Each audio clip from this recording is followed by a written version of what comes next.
connaissance, recherche, sciences, et sciences mathématiques, théorie, physique, philosophie, conférences, archéologie, nature.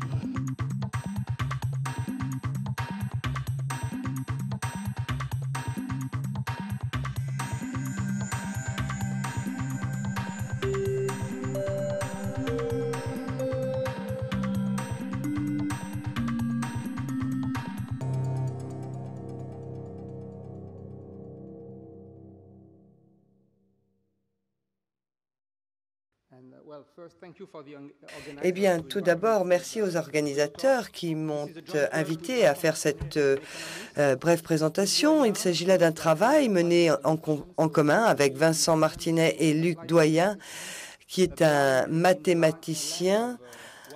Donc, veuillez excuser le mathématicien que je suis d'intervenir dans un panel d'économistes. Donc, pendant longtemps, le critère stochastique, et je vais vous montrer que ce critère dans lequel il n'y a pas d'actualisation.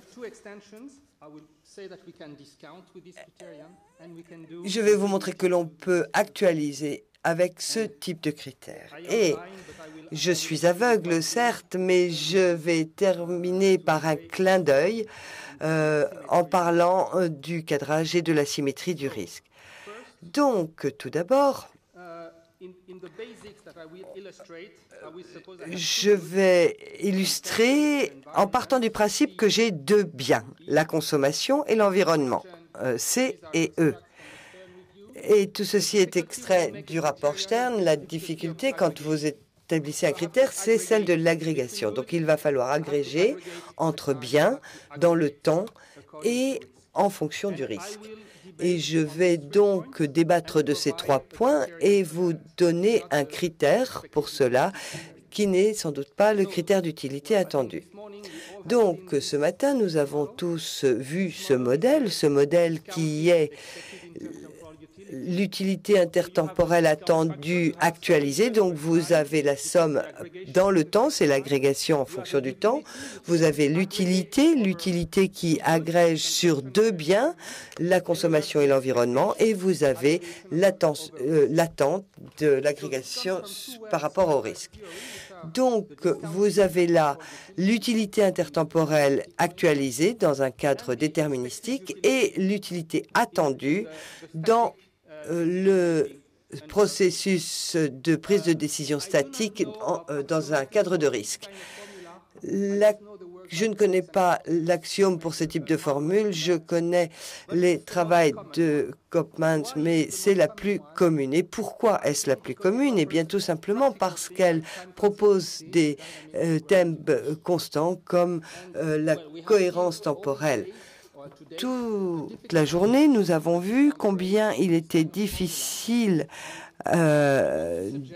d'actualiser dans le temps avec ce type de formule, et je suggère un autre type de critère qui est lié à ce que l'on appelle la gestion dans le rapport Stern. Et l'idée en matière de développement durable, c'est que les générations à venir ont le droit d'avoir quelque chose qui soit aussi bon que ce que nous avons, au minimum. C'est ça l'idée. L'idée, c'est que les choses doivent être passées d'une génération à l'autre dans un état équivalent à celui dans lequel nous les recevons. Donc, je vais construire à partir de cette idée afin de vous proposer un critère. Donc, l'idée, c'est celle du passage. Je dois transmettre, c'est celui de la transmission. Je dois transmettre quelque chose de ma génération à la génération à venir. Et dans ce petit cadre, je vais amener la consommation au-dessus d'un seuil et l'environnement au-dessus d'un seuil.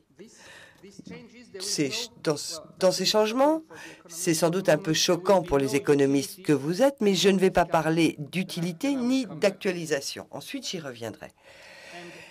Et je vais également construire à partir de l'article de Weissman qui pense que le cœur de l'opposition entre Stern et ses critiques peut se situer au niveau de l'assurance catastrophe. Ici, vous avez le critère de transmission stochastique Et vous avez la probabilité que ces indicateurs soient au-dessus des seuils à tout moment dans le temps. C'est ça l'inspiration. Je mesure la probabilité que quelque chose soit transmis d'une génération à une autre, et c'est ce que j'appelle l'assurance catastrophe. Pourquoi? Parce que je cherche à éviter, en fait, je veux être dans cette zone, c'est-à-dire que je veux que la consommation soit au-dessus d'un certain niveau. Et je veux éviter la catastrophe d'être de l'autre côté de la barrière de la consommation. Et ici, c'est le lissage de la consommation par rapport aux critères de l'utilité. Donc, ce que je veux, c'est expliquer pourquoi je choisis ce critère et quelles sont ses qualités en termes d'économie. Et je pense que sa qualité principale, c'est qu'il propose une cohérence dans le temps. Et notez bien que dans ce critère, je n'ai pas d'actualisation, donc je n'ai pas d'utilité. Donc je reviendrai là-dessus à la fin de ma présentation pour introduire des notions d'actualisation et pour introduire la notion d'arbitrage. Voici ce que je mesure. Ma mesure, et je reviendrai sur cette image plus tard. Excusez-moi, je l'ai perdu. Mais ici, voici les objectifs. Ici, mes objectifs écologiques et ici, mes objectifs économiques. Si je suis ici, ma probabilité de parvenir à ces objectifs est de plus ou moins 0. Si je suis ici, je ne suis pas très exigeant par rapport à mes objectifs et du coup, j'ai toutes les chances de les atteindre. Donc, mon critère stochastique mesure ma probabilité à transmettre d'une génération à l'autre un certain niveau d'objectif. Donc, maintenant, désolé, je suis mathématicien, donc je vais vous faire 5 minutes d'équation, puis ensuite, tout ira mieux. Ici, vous avez le système de contrôle. Vous savez qu'en France, nous avons Obélix qui adore boire de la potion magique, et ici, c'est la potion magique. Comment faire de la potion magique? Eh bien, vous mettez plein de choses dans la marmite. Ça, c'est mon système. J'ai du bois. Le bois, ce sont mes actions. Je fais un apport en action, en bois. L'état se modifie, c'est-à-dire que là, la température augmente, et j'ai deux résultats. Le premier résultat, c'est une soupe, ça c'est la consommation, et l'autre résultat, c'est la vapeur d'eau. Là, un contributeur très important au gaz à effet de serre. Donc, j'ai de la consommation, la soupe, et j'ai un produit écologique, la vapeur d'eau. Et comme je choisis le type, de bois et la quantité, et j'ai de l'incertitude parce que je ne connais pas la qualité de mon bois. Donc j'ai différentes règles. Peut-être que je peux mettre beaucoup de bois, ou je peux mettre du bois jusqu'à ce que j'atteigne une certaine température et j'arrête de mettre du bois. C'est la base du système de contrôle. Maintenant, on arrive aux mathématiques et c'est la partie la pire de ma présentation. Donc, j'ai mon système a un état. Ça peut être le capital, la concentration en CO2. J'ai des variables de décision, ça peut être le bois, les investissements, et j'ai une incertitude. Oméga, les incertitudes climatiques, par exemple. Ce sont les briques de mon environnement qui vont me permettre de décrire mon système. Et j'ai un système dynamique. Qu'est-ce que c'est qu'un système dynamique? Eh bien, un système dynamique, c'est une machine. Je l'alimente avec l'incertitude, la dynamique, etc. Et j'obtiens l'état suivant. Et ça, c'est le système. Donc, j'agis avec ces variables, puis j'ai l'inertie. C'est ce qui me permet de prévoir les choses une étape en avant. Donc, maintenant, il va falloir que je vous parle des bulles. Voici les bulles. C'est l'environnement. L'environnement, l'indicateur, est une fonction de mon état, de mon incertitude, etc. Donc, c'est très général. J'ai deux indicateurs, un indicateur de consommation et d'environnement. Donc, qu'est-ce que je recherche? Je recherche à maintenir ces indicateurs au-dessus d'un seuil. C'est ça, l'idée de la transmission. Je veux les maintenir au-dessus d'un niveau, de telle sorte qu'à tout moment, ma consommation soit supérieure à un certain seuil, et de telle sorte qu'à tout moment, l'indicateur environnement soit lui aussi supérieur à un seuil. Donc là, il n'y a pas d'utilité. Pourquoi? Parce que le temps est traité également.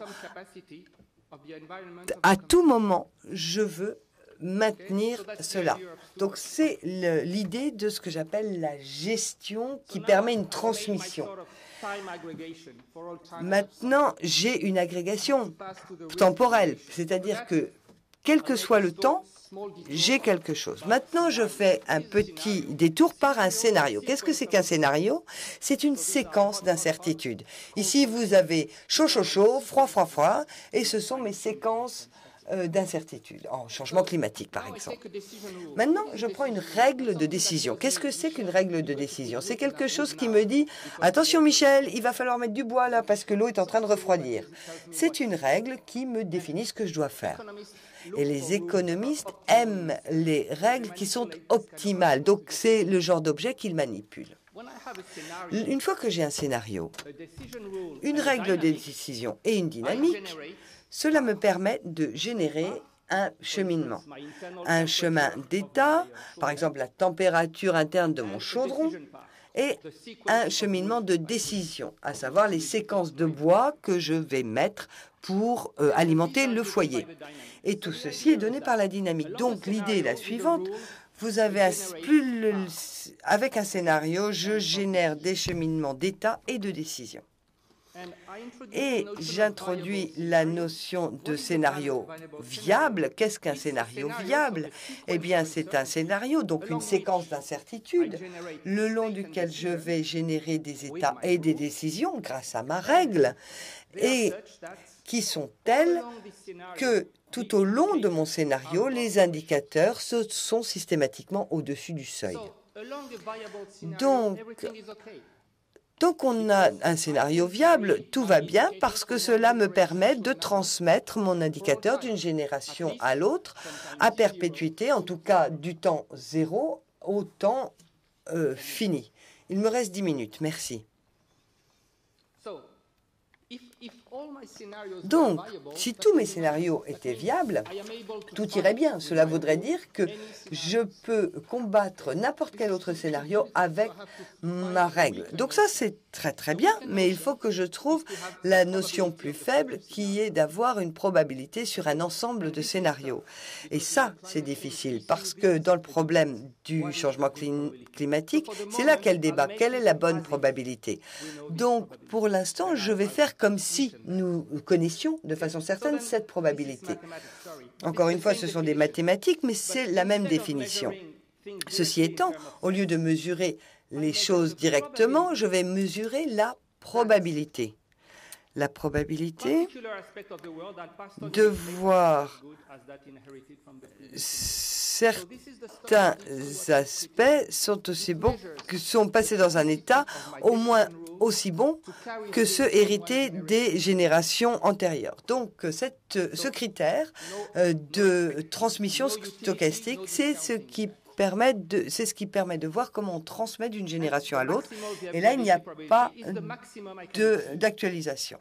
La probabilité de viabilité maximale, c'est ce que je peux faire de mieux, c'est de maximiser cette probabilité. Donc, c'est un autre critère. Ce n'est pas le critère d'utilité attendue, c'en est un autre.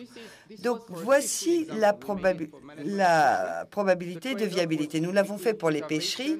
L'arbitrage était entre la protection et les captures. Et nous avons mesuré ici ce genre de choses. Donc, je connais les économistes, ils aiment les arbitrages. Donc, je vais vous parler d'arbitrage ici. Ici, vous avez une vue en coupe de cette zone. Je coupe dans cette direction et voici les arbitrages. Ici, vous avez l'arbitrage entre l'objectif économique et l'objectif écologique. Et vous voyez que vous avez une zone convexe. Donc, voici mes arbitrages. Mais où sont mes arbitrages? Ils sont au-dessus du seuil. Donc, je parle bien de seuil et ici, cela me dit que je peux atteindre mes objectifs avec une probabilité de 90%. Maintenant, pour parler de queue, j'ai le contrôle des queues. Je contrôle la queue, il y a moins de 10% d'événements néfastes. C'est le maximum que je puisse faire. Si je voulais contrôler plus étroitement, il faudrait que je sois plus haut. Donc, je vais être très rapide ici, mais cette transmission stochastique simplifie l'équation. Je ne vais pas vous le prouver. Et cela satisfait l'équation de programmation dynamique parce que nous avons cette formule qui est totalement cohérente dans le temps. Je voudrais maintenant vous parler de ce que j'appelle la cohérence temporelle pour un ingénieur. Aujourd'hui, je formule un problème d'optimisation. J'ai mon critère qui me définit des règles. Cette règle me dit ce que je dois faire aujourd'hui dans un état X et ce que je devrais faire demain. Demain arrive, je vais formuler un autre problème d'optimisation qui va me donner tout un ensemble de règles nouveaux. Et maintenant, je suis à T0 plus 1. Qu'est-ce que la cohérence dynamique? Eh bien, ma règle d'aujourd'hui pour demain doit être la même que ma règle de demain pour demain. Et ce que je revendique, c'est que ce critère stochastique de transmission satisfait cela. Merci, il me reste 5 minutes. Donc, je voulais conclure ma présentation par 3 brèves remarques. Tout d'abord, il est également possible d'actualiser avec ce critère. Comment actualiser? Eh bien, la seule valeur sur laquelle les économistes s'accordent, c'est que nous actualisons parce que peut-être que je serai mort demain. Donc, c'est quelque chose que l'on peut utiliser. Et c'est quelque chose que l'on peut utiliser en économie.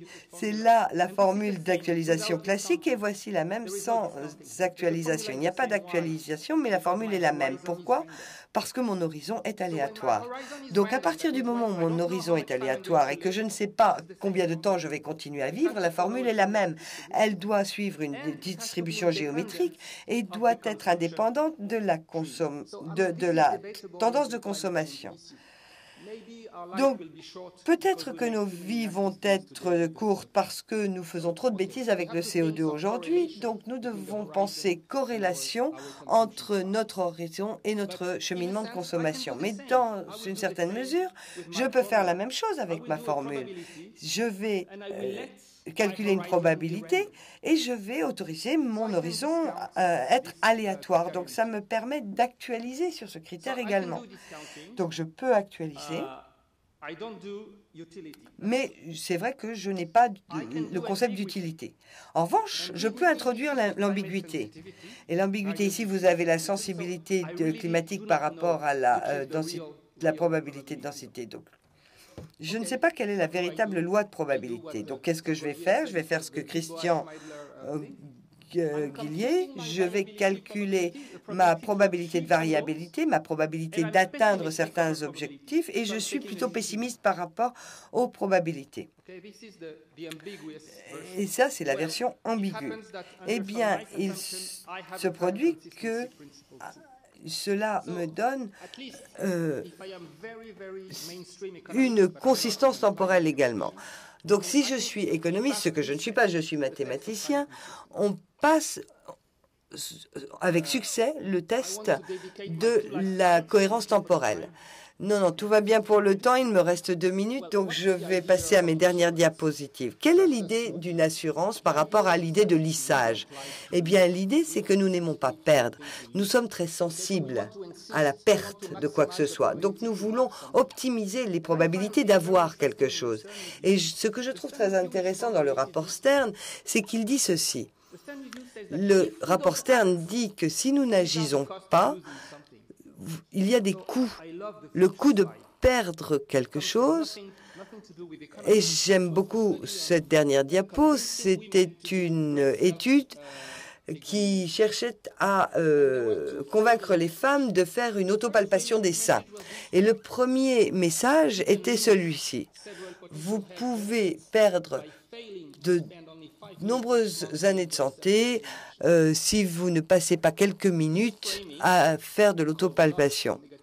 Donc là, c'est un cadrage négatif qui est bien supérieur à celui-ci. Vous pouvez gagner des années de vie en bonne santé en passant quelques minutes chaque mois sur une autopalpation des seins. Donc, vous avez 2 messages. Mais ce qui se passe, c'est qu'on voit qu'il y en a un qui est plus convaincant que l'autre. Parce que 4 mois plus tard, vous aviez plus de femmes qui pratiquaient l'autopalpation des seins. Donc, pour moi, c'est simplement révélateur. Cela montre que l'être humain ne veut pas perdre. Et ce critère que je propose met l'accent là-dessus. Je veux minimiser la probabilité pour moi de me retrouver dans la zone inconfortable. Voilà, je vous remercie pour votre attention. Tout d'abord, je voudrais vous remercier, messieurs Stern et Genryd, de m'avoir invité pour être avec vous aujourd'hui. Il s'agit d'un travail conjoint mené avec 2 autres collègues, le professeur Ngo Van Lang, un économiste canadien, et Mabel Tidball, un collègue de Montpellier. Cet exposé va être lié à certains éléments que nous avons déjà entendus auparavant. Et pour répondre aux questions de l'article, je dois dire que la société doit prendre des décisions aujourd'hui, doit prendre des décisions demain, après-demain, etc., etc. Mais ce que nous aimerions pouvoir faire dans ce contexte, qu'il s'agisse de changements climatiques, de dette ou quoi que ce soit d'autre, il s'agit de prendre des décisions à la fois efficaces et justes en termes d'équité.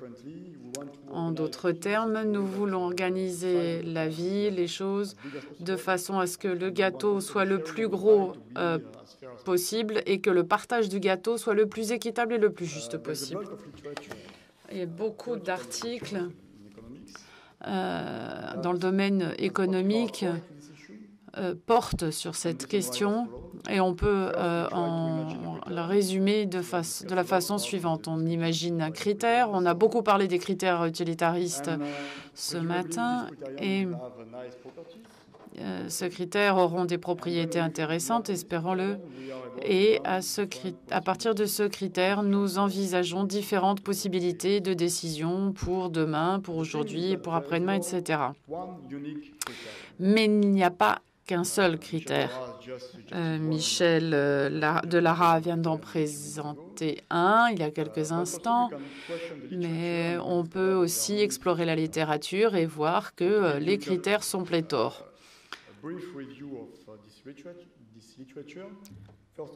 Alors, on ne peut éviter ce critère utilitariste actualisé dont le fondement axiomatique a été suggéré par Koopmans dans les années 60-70.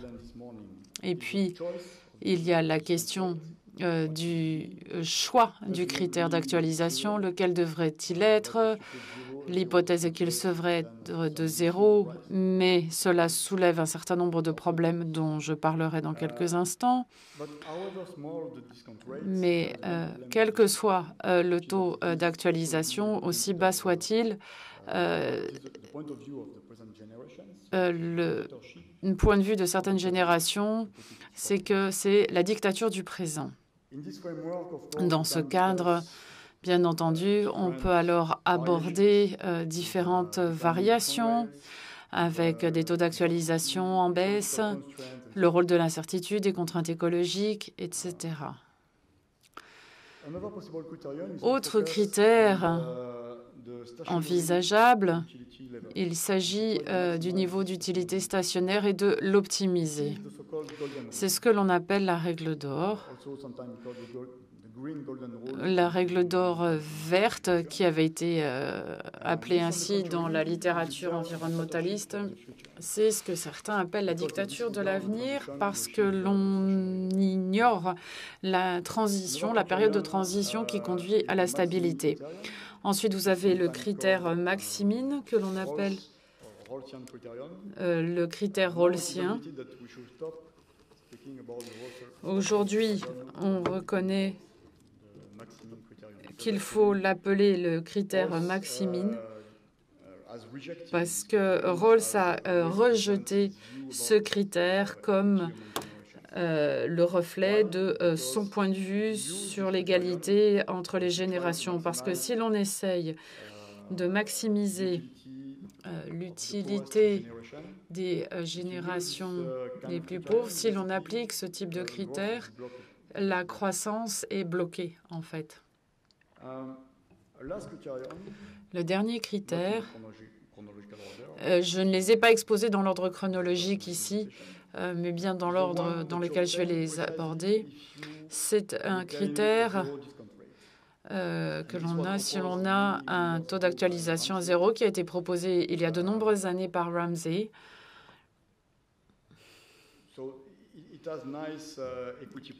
Il a des propriétés d'équité intéressantes parce que toutes les générations sont traitées de la même façon, mais il a un inconvénient majeur, c'est que l'ordre du parcours que l'on peut avoir par ce critère n'est pas complètement défini. Il y a différentes voies, différents parcours que l'on ne peut classer à partir de ce critère parce que certaines voies, certains parcours considèrent ce critère comme une valeur infinie. Comment choisir une voie où ce critère a une voie d'infinité? On pourrait entrer dans les facteurs mathématiques ici, mais je vais essayer de résister à cette tentation. Il y a une réponse qui a été apportée à ce problème d'ordre incomplet. Vous savez que mathématiquement, il est possible de partir d'un ordre partiel et de le compléter. Si l'on suit cette voie, nous obtenons des critères implicites. Donc, en quelque sorte, c'est un résultat mathématique. L'ordonnancement, l'ordre existe, mais vous n'avez pas de critères que vous pouvez maximiser. Mais en fait, il n'existe pas de critères explicites qui satisfassent à la fois l'efficacité et l'équité. De ce postulat, nous pouvons suivre différentes voies. Soit on prend le critère d'efficacité ou on se base sur celui de l'équité. Si on travaille sur l'équité, on peut avoir le critère de Shishelinsky qui est un mélange de la règle d'or et de l'utilitaire. Et ensuite, vous avez la deuxième voie que je vais aborder aujourd'hui qui associe le maximine et le critère de discontinuité. Ces deux derniers critères évitent les dictatures du présent et de l'avenir. Et ici, nous essayons d'avoir des résultats mathématiques pour ceux qui s'intéressent à l'utilisation de ce critère, donc le critère MBR. Nous caractérisons aussi dans un cadre original les propriétés dynamiques sur une voie optimale de ce critère MBR. Et enfin, nous comparons les différents parcours, les différentes voies qui sont définies selon différents critères.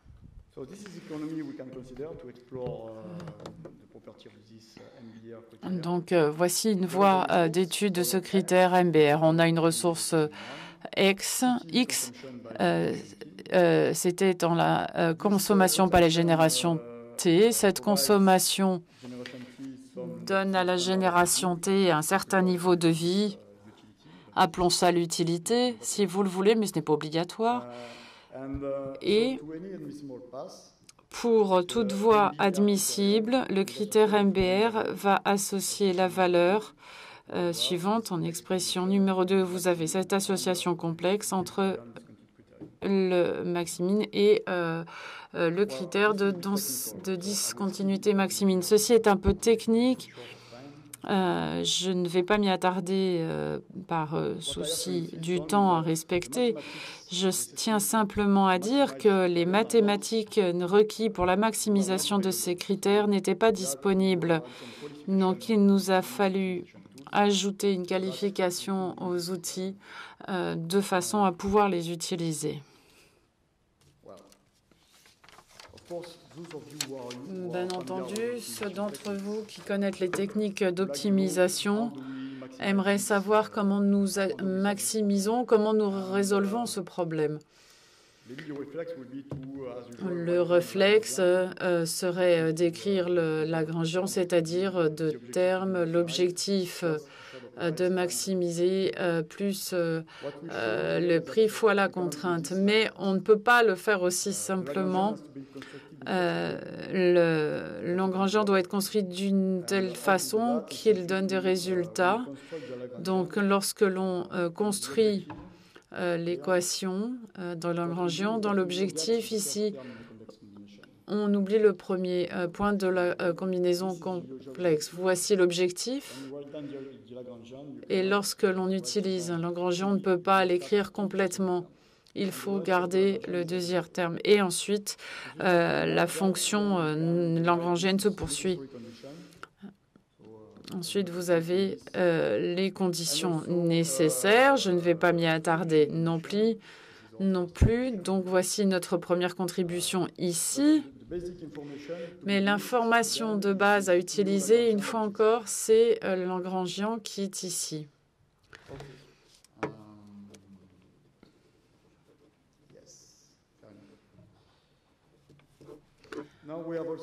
Nous avons également un résultat qui nous donne des indications sur la voie optimale selon ce critère. Le résultat est que cette voie serait monotone, c'est-à-dire que les flux de consommation et de stock vont soit augmenter, soit diminuer dans le temps.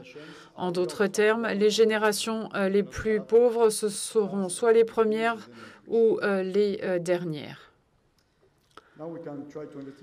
On peut ensuite étudier les implications par un exemple simple. Nous avons une fonction pour la transition et nous gardons notre fonction d'utilité. Dans ce contexte, si l'on décide d'opter pour le critère de Zielinski, il n'y a pas de solution. Je pourrais vous expliquer, mais ce serait trop long. La règle d'or est donnée pour cette équation tout d'abord pour le stock, puis pour la consommation.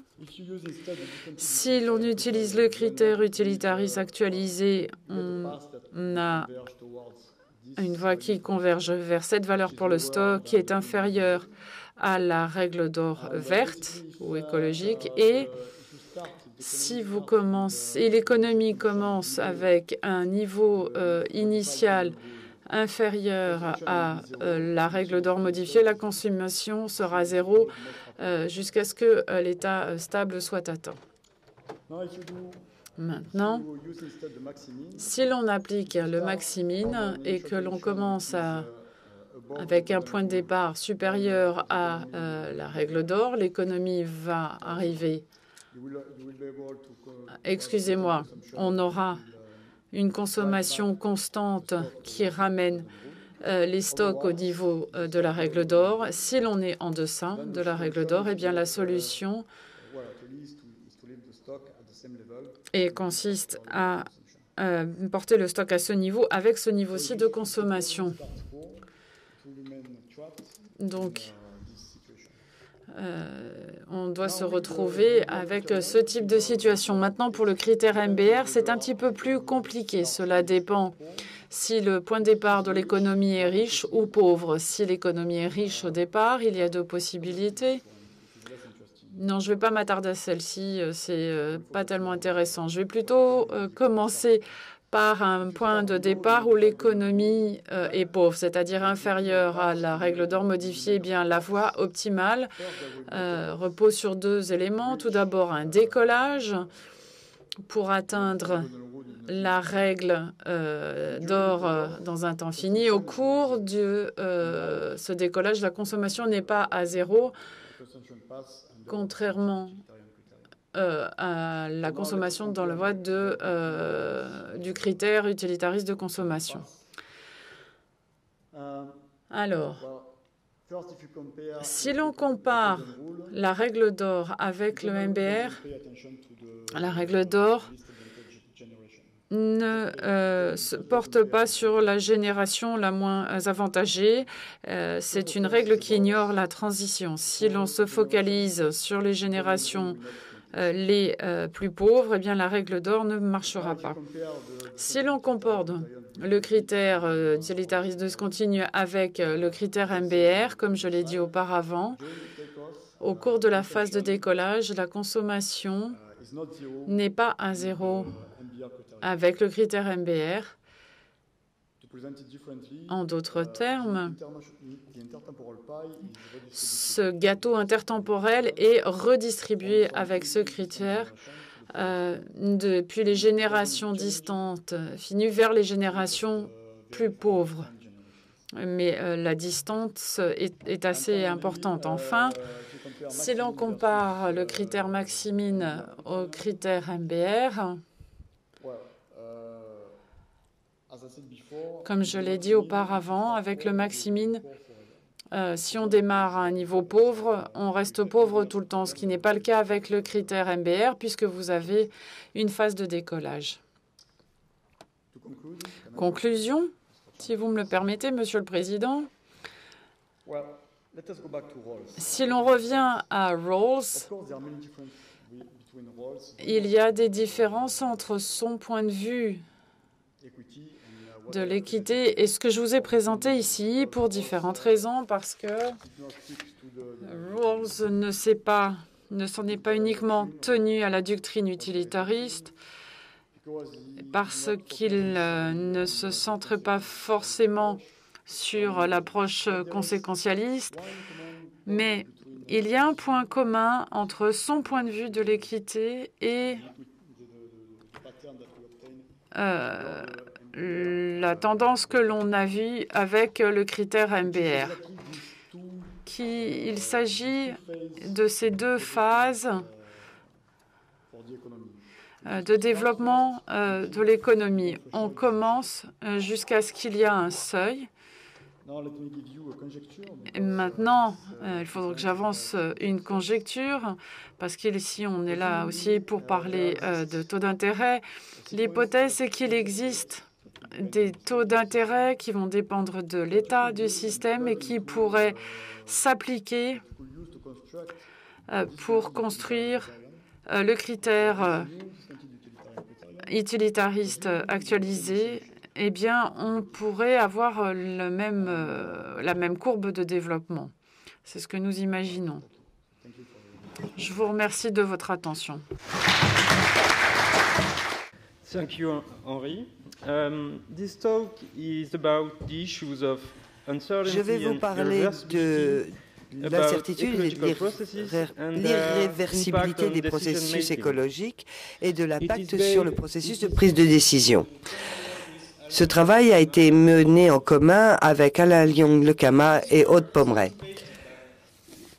Ce travail a été motivé par l'épreuve de plus en plus importante du fait que les dégâts à l'environnement peuvent être irréversibles. Ce caractère irréversible réfère aux observations suivantes. Nombre d'écosystèmes possèdent plus d'un seul équilibre stable. Et lorsqu'ils sont soumis à des perturbations importantes, notamment une pollution ou de l'extraction, ils peuvent ne pas parvenir à revenir à leur état naturel et atteignent un équilibre pollué.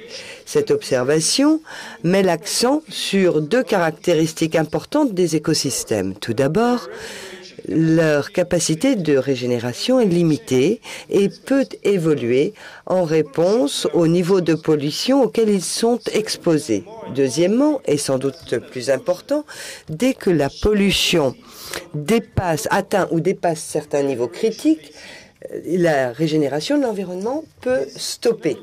Ce phénomène est impliqué dans de nombreux problèmes de pollution, comme par exemple les problèmes de polluants locaux, les problèmes d'eutrophisation des lacs, qui sont la conséquence de l'utilisation d'engrais.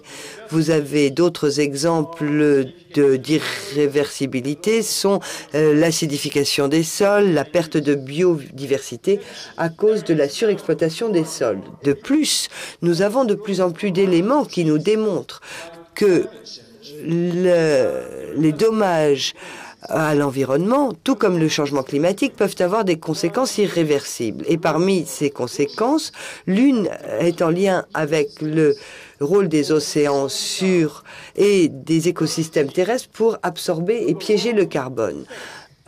En termes génériques, la pollution menace les écosystèmes et la capacité des écosystèmes à stocker le carbone. Et d'après le GIEC, ces réservoirs naturels de carbone vont se transformer de pièges à carbone pour devenir des sources d'émissions de carbone à l'avenir. Pour ce qui est des écosystèmes terrestres, cette transformation peut même se produire au cours du siècle que nous vivons. Notre deuxième sujet dans ce travail concernait l'incertitude qui entoure les processus de l'environnement. Il est très clair de la manière dont nous comprenons la complexité des écosystèmes que cette complexité croît rapidement, mais que nous continuons à manquer de connaissances sur les processus et sur tout ce qui concerne l'irréversibilité. Pour ce qui est du changement climatique, si nos écosystèmes perdent leur capacité à absorber le carbone, nous ne savons pas quelles seront les concentrations de gaz à effet de serre qui seront associées à ce phénomène irréversible. Donc, il nous semble que ces problématiques d'irréversibilité et d'incertitude sont des problématiques importantes et tout à fait importantes pour l'analyse économique des interactions entre les activités humaines et la nature. La manière dont nous choisissons d'adresser et de traiter ces problèmes est dans l'esprit des travaux qui ont été faits sur les événements catastrophiques en lien avec la gestion des ressources. Il faut considérer qu'il existe un niveau critique d'environnement au-dessous duquel les dommages deviennent irréversibles. C'est ce qu'on appelle le seuil d'irréversibilité. Le point clé étant que les politiques n'ont aucune connaissance de ce qu'est ce niveau de seuil.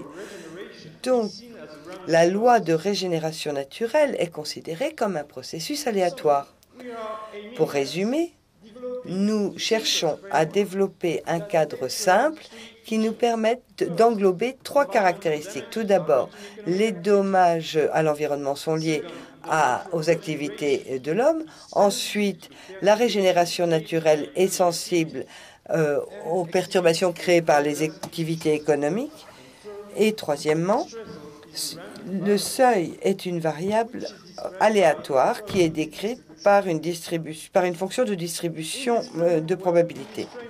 Dans ce cadre, la question que nous posons est quelle est la politique optimale d'émission au vu du risque d'irréversibilité. Nous avons également étudié si la politique optimale permettait d'empêcher la dégradation irréversible de l'environnement.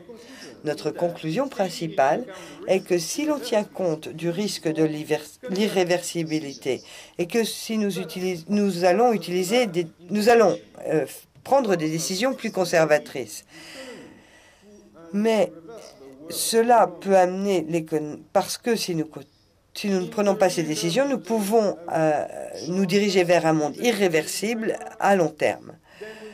Je vais maintenant vous proposer le cadre de base, ensuite étudier l'impact de l'incertitude et de l'irréversibilité sur les décisions, et enfin, je conclurai cette présentation sur une discussion quant aux implications politiques de nos résultats. Quel est le cadre?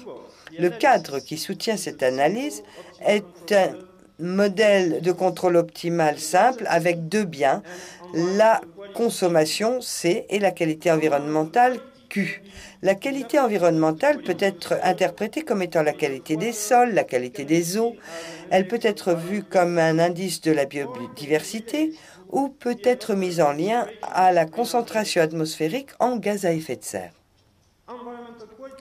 La qualité environnementale apporte des services à l'économie. C'est la raison pour laquelle nous définissons des références par rapport à deux biens. Phi c'est le poids, la pondération des qualités environnementales. Donc cela correspond à des soucis environnementaux. Nous avons la concavité de la fonction par rapport aux deux arguments qui imposent des restrictions sur le domaine de variation du coefficient efficace du coefficient d'aversion au risque. La partie importante dans notre analyse étudie les processus de régénération naturelle. Dans notre modèle, les dommages ou les émissions sont proportionnels à la consommation. La consommation affecte l'évolution de la qualité de l'environnement. À tout moment,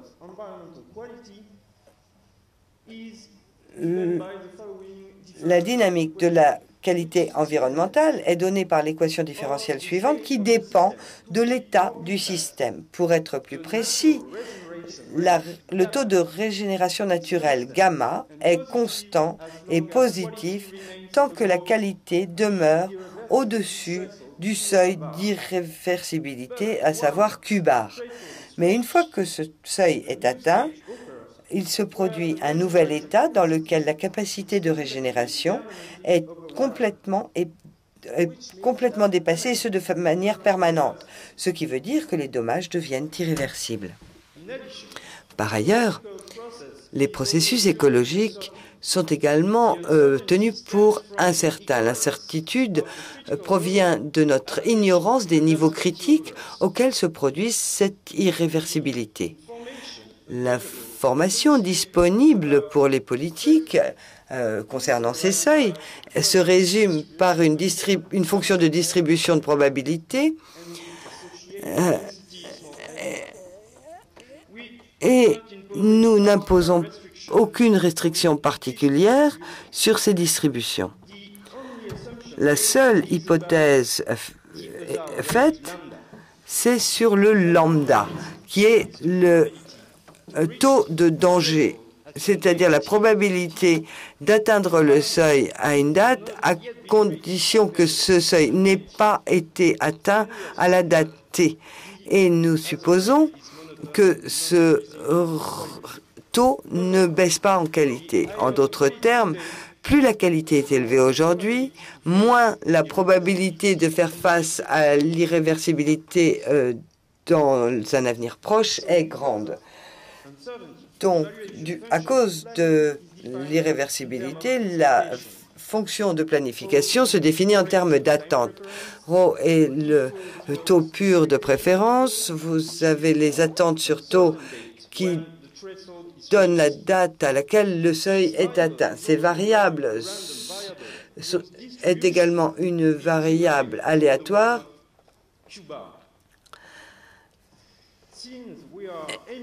Et dans la mesure où nous cherchons à évaluer l'impact de l'irréversibilité et de l'incertitude sur les décisions, nous avons choisi de nous concentrer sur les conditions les moins favorables pour la protection de l'environnement.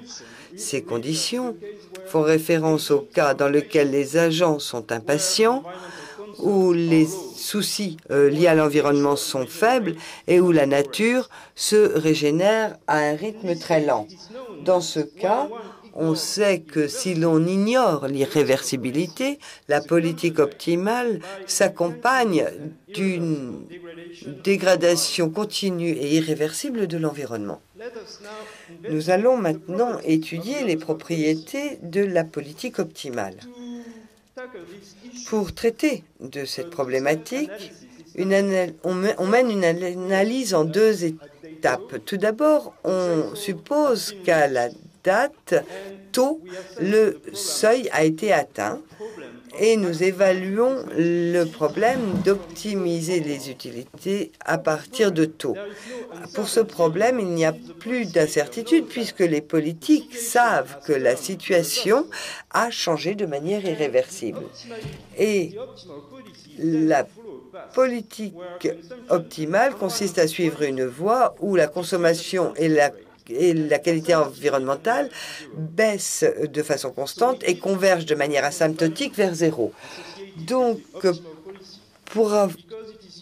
On a donc la valeur maximum associée à une telle politique, et c'est la deuxième étape de notre analyse, où nous examinons la consommation intertemporelle et les problématiques d'émissions avant que ne se produise l'irréversibilité. Maintenant, l'incertitude joue un rôle. Elle devient apparente lorsque l'on regarde le terme qui est entre les crochets. Vous avez deux composantes. Tout d'abord, la première composante, c'est le niveau d'utilité obtenu à partir de la consommation tant que la qualité est au-dessus du seuil d'irréversibilité. C'est là la probabilité, kappa F sur Q. Ensuite, la valeur WQ du problème qui commence à la date à laquelle les dommages deviennent irréversibles. Et tout ceci est pondéré par la probabilité d'atteindre le seuil et de passer à une situation irréversible.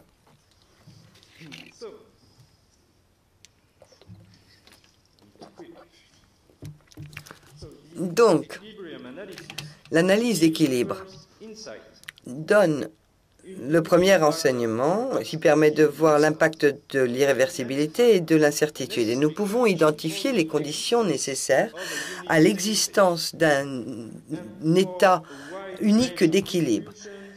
Et pour toute une palette de distribution, il semble que cette condition soit également suffisante et l'état stable qui est noté C étoile, Q étoile, est le point d'équilibre. Nous pouvons ensuite voir ce que cela veut dire au niveau économique, et cela dit que l'agent doit prendre suffisamment soin de l'avenir et suffisamment soin de l'environnement pour que l'économie parvienne à un état d'équilibre à long terme. Deuxième interprétation, qui est liée à l'aversion au risque, dans la mesure où l'existence de cet état stable nécessite que le niveau d'aversion au risque relatif soit suffisamment élevé. This result means. Donc, que veut dire tout cela? Eh bien, cela met l'accent sur le fait que si les politiques tiennent compte de l'irréversibilité, la voie de développement fait ressortir des caractéristiques très distantes. Par exemple, si l'on ignore l'irréversibilité, la voie suivie par l'économie s'accompagne de l'effondrement de l'environnement. Il semble que cela ne soit plus le cas une fois que le risque est pris en considération. Néanmoins, nous devons toujours savoir si la politique optimale protège l'économie contre la dégradation irréversible de l'environnement. Nous pouvons démontrer qu'en prenant compte du risque d'irréversibilité et en utilisant et en ayant recours à des décisions plus conservatrices, des décisions qui sont plus protectrices que dans les cas où nous ignorons ce facteur d'irréversibilité, mais cela n'assure pas que la politique promeuve la protection de l'environnement. En réalité, en fonction de la localisation du niveau du seuil d'irréversibilité par rapport à Q étoile, la politique optimale peut être réversible ou ne pas l'être. Dans le cas où le seuil est bas et bien au-dessous de la valeur Q étoile à long terme, l'environnement peut rester dans un état stable à long terme. Cette situation est décrite par les chiffres qui sont ici. On commence par un niveau de qualité au-dessus de la valeur à long terme Q étoile et on voit que la politique optimale va suivre la voie 1 qui amène l'économie à un état stable. Ici, vous avez le scénario optimiste. Dans la mesure où, dans la situation opposée, lorsque le seuil inconnu est supérieur à la valeur inconnue Q étoile, dans ce cas, on a une dégradation irréversible de l'environnement qui est tout à fait inévitable. Le deuxième schéma illustre ce qui se passe dans ce cas.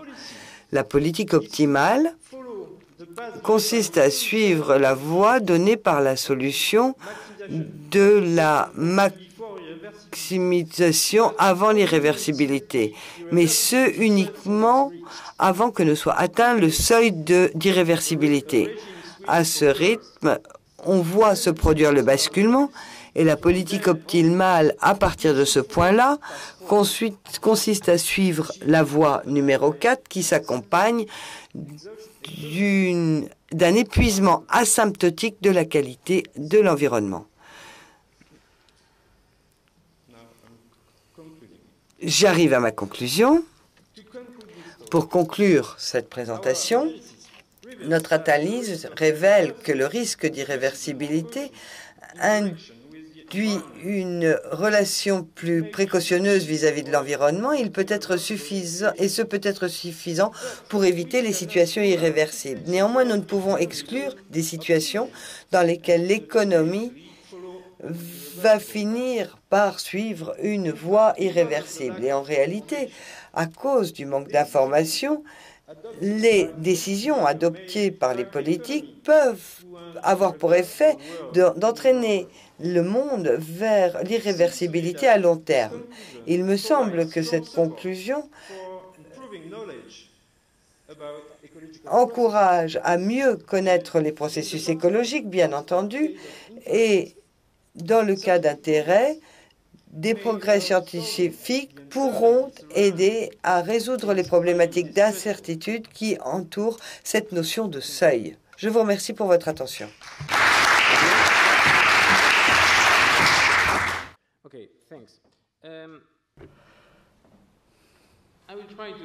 Je vais essayer pour ma part d'exposer mon point de vue sur ces questions et aborder cette question d'incertitude qui a été évoquée à plusieurs reprises ce matin. Et je voudrais le remplacer par le terme controverse puisque il y a un désaccord sur les problèmes, sur l'éthique, sur l'identification des décisions. Nous savons que l'autorité scientifique peut être utilisée de façon stratégique, donc il faut quand même agir. Alors, pour revenir au premier débat, cela remonte notamment à Mann et Richards en 92, agir et puis apprendre plutôt contre apprendre et ensuite agir. Et puis, il y a eu la question de l'inertie de stock appeal. On a dit que ce serait trop coûteux d'intervenir. Et puis, nous avons répondu que tout le débat a été publié dans Nature. On a essayé de leur retourner leur argument en parlant de l'acquisition d'informations et de l'objectif quantitatif et au GIEC, finalement, en 90, donc cela se remonte à 97, et il s'agissait dans le GIEC d'équilibrer les risques économiques et l'ensemble de ces débats reposait sur l'incertitude en termes d'objectifs. 550, 450, 650 ppm. Et dans ce cadre, la préférence de temps pur est moins importante que l'inertie et que la date de résolution de l'incertitude. Et nous avons fixé cet objectif, ce qui va vous permettre de mieux comprendre ce que je vous expliquerai tout à l'heure. Vous avez ici l'objectif, soit on a un objectif de 550 ou une probabilité pondérée de 650, 550 et de 450. Le point clé est ici, marqué par la flèche 2020, c'est-à-dire que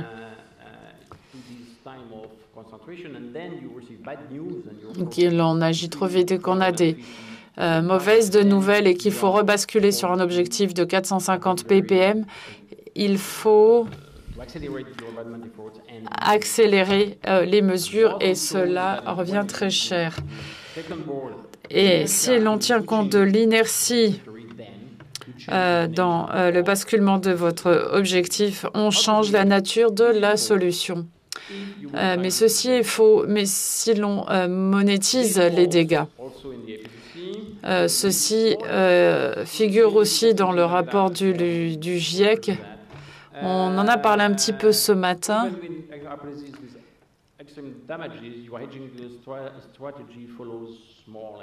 La stratégie suit un peu le parcours initial imaginé parce qu'on est obligé d'agir parce que vous avez le paradoxe de l'image hockeystick, donc la crosse de hockey. Il n'y a pas de singularité dans la fonction. Il y a eu un débat selon lequel la forme de la fonction dégâts est plus importante que le niveau de dégâts ultime. Un certain nombre de nos collègues y ont travaillé et nous avons répondu en disant oui, mais ce constat est aussi conditionné. Et vous n'avez pas besoin d'agir pour imaginer des événements catastrophiques. En fait, tout était une question de physique. Vous avez deux systèmes, le système humain, entre autres, et dont les caractéristiques sont différentes des systèmes non humains. Vous pouvez avoir des frictions entre les systèmes avec des phases et des déséquilibres. Il est très difficile d'imaginer que l'on peut fonctionner sans incertitude parce qu'il faut aussi tenir compte des erreurs que l'on peut éventuellement commettre. Et puis, depuis 5-6 ans, un grand nombre d'arguments ont été faits avancés par les universitaires, dont certains d'entre eux sont présents ici, où ils ont un cadre de décision unique avec 4 arguments principaux, avec les queues épaisses, quant à savoir s'il devrait y avoir plusieurs produits ou biens ou pas, et l'environnement en tant que bien supérieur d'après Gunnery. Dans un monde de controverses, c'est une question très importante, mais dans un monde de controverses, lorsque tout le monde n'est pas toujours d'accord au même moment sur la nature des dangers et sur l'éthique, il y a un maillon manquant. Donc, je vais essayer de vous montrer comment nous pouvons essayer d'associer ces tendances. La métaphore, c'est que vous avez des parties prenantes qui sont disposées à payer un prix compte tenu de leur croyances, de leurs priorités, de leurs choix éthiques, et puis on a fixé la valeur du carbone en 2030, puisque le GIEC a couvert l'ensemble de la littérature, en -5 jusqu'à 400 $.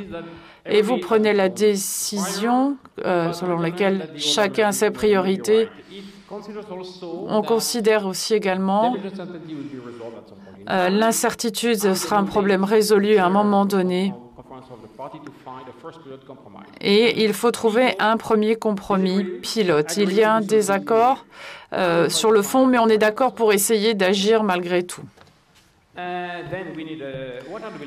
Alors, quelles sont les croyances, les priorités et les valeurs éthiques, les normes éthiques? Il y a au moins 7 paramètres qui vont façonner votre jugement. Le rapport entre le PIB et les émissions de carbone, vous êtes optimiste ou pessimiste sur les coûts de réduction, vous avez des hypothèses sur les paramètres climatiques, et puis il y a le paramètre éthique. Et à partir de cela, on essaye de construire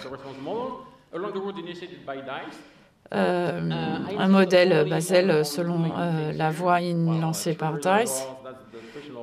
Vous avez ce qui a été fait avec notre laboratoire à Paris sur le cycle modèle et sur le cycle de température. Et il y a deux différenciateurs essentiels. L'un est la fonction dégâts. Contient une discontinuité dans la deuxième dérivée des seuils et le coût. Et la fonction de coût de réduction dépend du niveau et de l'accélération de la réduction, ce qui cristallise de la vitesse de réduction. J'espère que ce pointeur va marcher.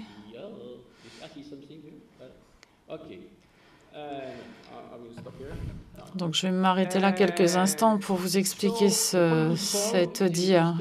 Il y a un processus en deux étapes, avant et après la résolution de l'incertitude. Si l'on commence par le deuxième membre, lorsque vous avez l'information, vous supposez que vous réagissez correctement et vous maximisez l'utilité. Mais de toute évidence, il y a la probabilité, deux probabilités sur les seuils de température et la fonction de dégâts. Soit on est pessimiste, soit optimiste pour les D. Et vous devez décider à ce stade ce que sera la bonne trajectoire pour minimiser les changements de votre trajectoire si vous recevez des mauvaises ou des bonnes nouvelles. C'est exactement ce que j'ai montré par ce graphique. Vous avez différentes voies envisageables alors qu'auparavant, il n'y en avait qu'une seule. Autre différence majeure, nous avons ici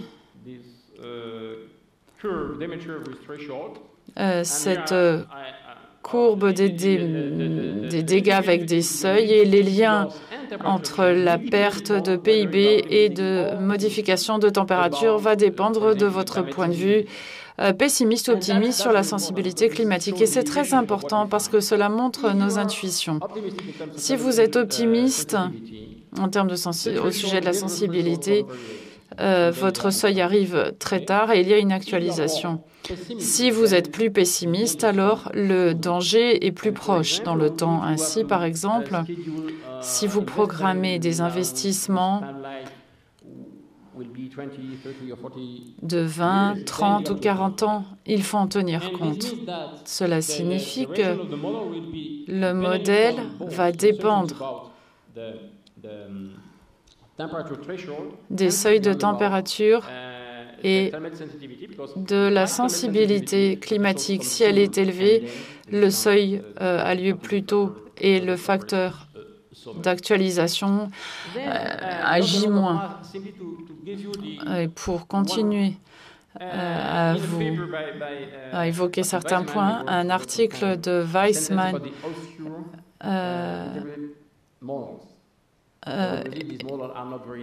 évoquait certains points pour lesquels il était difficile de trouver des solutions. Et le prix, il y a le prix fantôme au fil de la voie d'émission. Je m'excuse, mais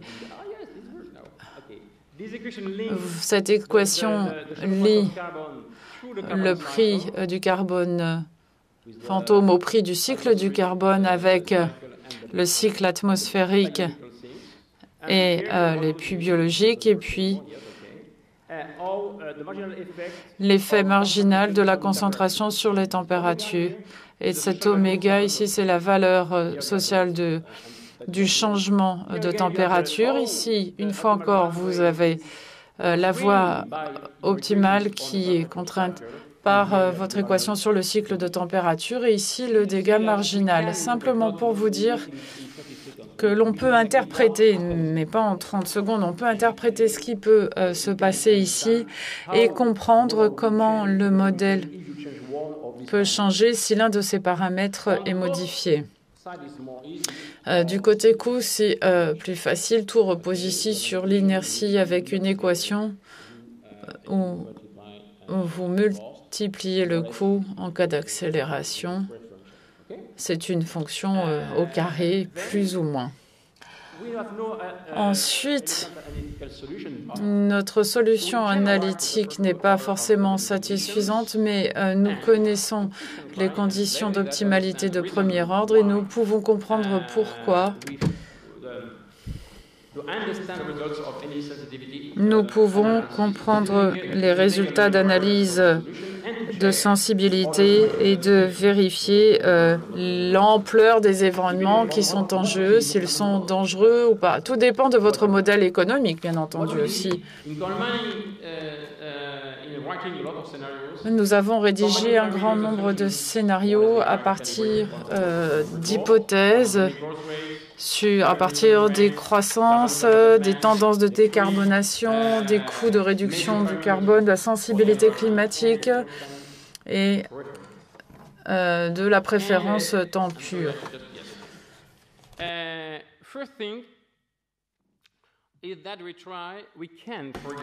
Ainsi, par exemple, par ce graphique, nous pouvons dire que on compare la dérivée d'une augmentation ou d'une réduction du taux d'actualisation par rapport à une augmentation ou une diminution du seuil de température. Avec une température modérée, et si vous êtes optimiste sur donc T modéré, c'est la sensibilité climatique. Donc, si vous êtes modérément pessimiste, mais que vous êtes optimiste sur les seuils de température et que vous dites que ça ne va pas se passer, même si la température globale augmente de 3 à 4 degrés, vous êtes au milieu. Si vous changez le taux d'actualisation, vous pouvez dire, eh bien, on diminue en 2030 vos émissions de carbone entre 6 et 8. Et si vous êtes très pessimiste sur les deux, cette valeur baissera de 16. Mais si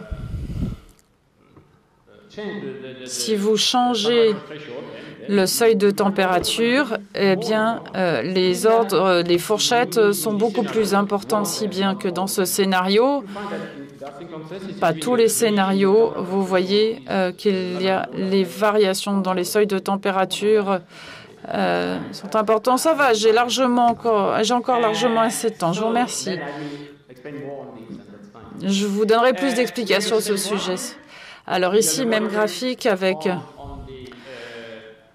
On est modéré sur la sensibilité climatique et pessimiste ou optimiste sur cette sensibilité. Vous pouvez voir que si cela augmente, le prix change beaucoup. Si vous êtes pessimiste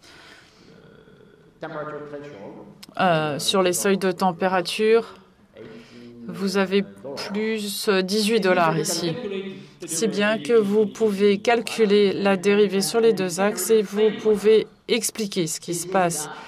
Cela signifie que si vous imaginez que ces tendances sont là, ce n'est pas le seul paramètre qui conduit à l'action. On n'a pas forcément besoin de paramètres bas pour agir, même si l'on a une image simplifiée. On n'a pas forcément besoin d'événements extrêmement catastrophiques ici non plus. Ici, ce que l'on a à imaginer, c'est X% du PIB, mais ce n'est pas catastrophique au bout du compte. Alors, une petite plaisanterie ici. Nous avons combiné l'ensemble des paramètres de plus de 1000 scénarios et nous avons essayé de découvrir s'il y avait des tendances.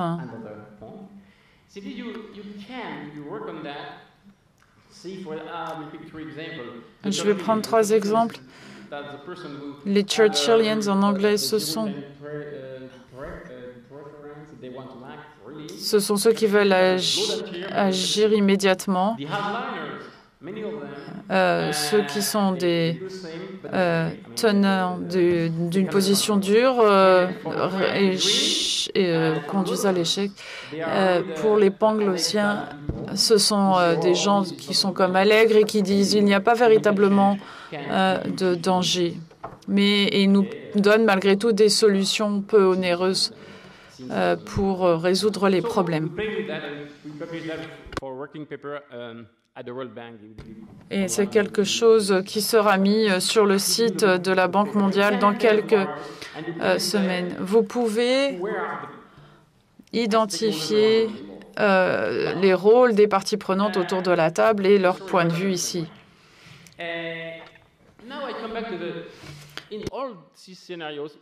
Maintenant, je reviens au scénario des coûts et des points de vue des panglossiens. J'ai essayé de voir, au-delà de ces tendances de catégories de personnes et de leurs priorités, si elles accepteraient d'agir, si elles ne tenaient pas compte de ces deux objectifs. J'ai utilisé ce qui a été publié par le GIEC il y a 3 ans. Je ne crois pas à 100% aux chiffres qui ont été publiés, mais je les ai pris parce qu'ils étaient à disposition.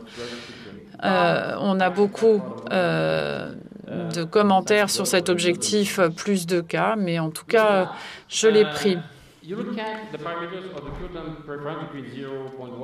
Si vous regardez la variation entre 0,10 et 2 et la part de dégâts non linéaires, donc le maximum, et si vous êtes optimiste, vous pouvez dire au-delà de ce seuil, je vais être à 0,10% maximum et 0,76 pour les pessimistes. Et,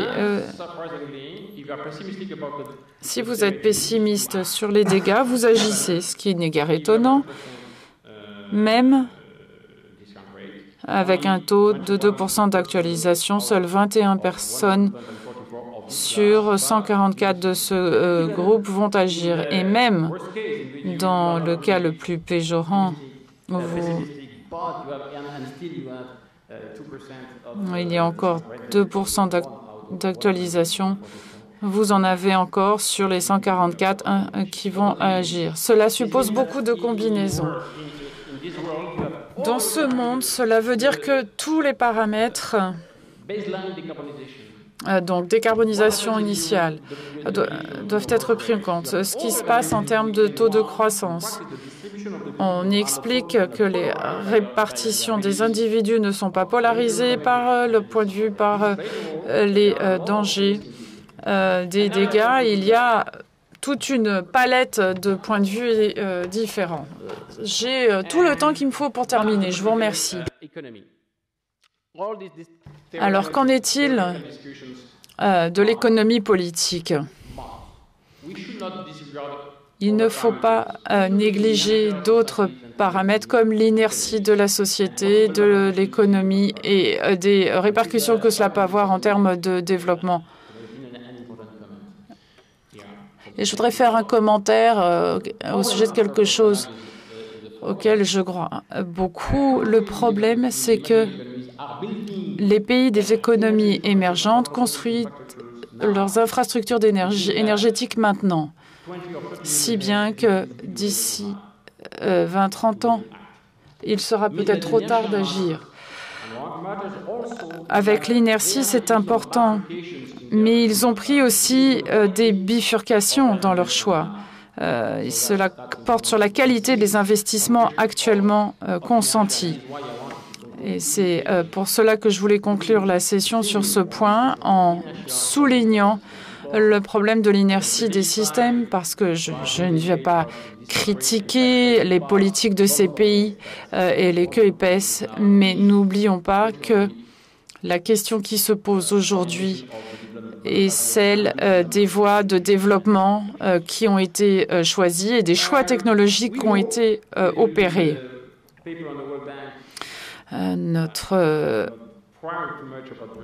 Je ne suis pas forcément fier de l'ensemble des résultats de ce que nous avons produit pour la Banque mondiale, mais il y a des moyens d'accéder au couloir de la valeur sociale du carbone parce qu'il y a des personnes qui voudraient que la valeur du carbone soit la même pour tous pour différentes raisons. Et nous avons pris les chiffres du GIEC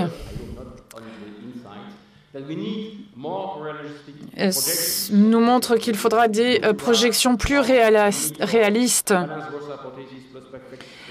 que celles qui dérivent de la croissance équilibrée et des hypothèses, parce que ces chiffres conduisent à une sous-estimation des coûts de transition entre maintenant et 2050. Il faut intégrer le changement technique endogène et c'est là que l'on doit étudier l'opposition entre les courbes de coûts convexes et concaves que l'on a abordées ce matin. Et puis, ici, il y a 4 régions dans le monde qui sont toutes différentes. Il faut en tenir compte. Je vous remercie de votre attention.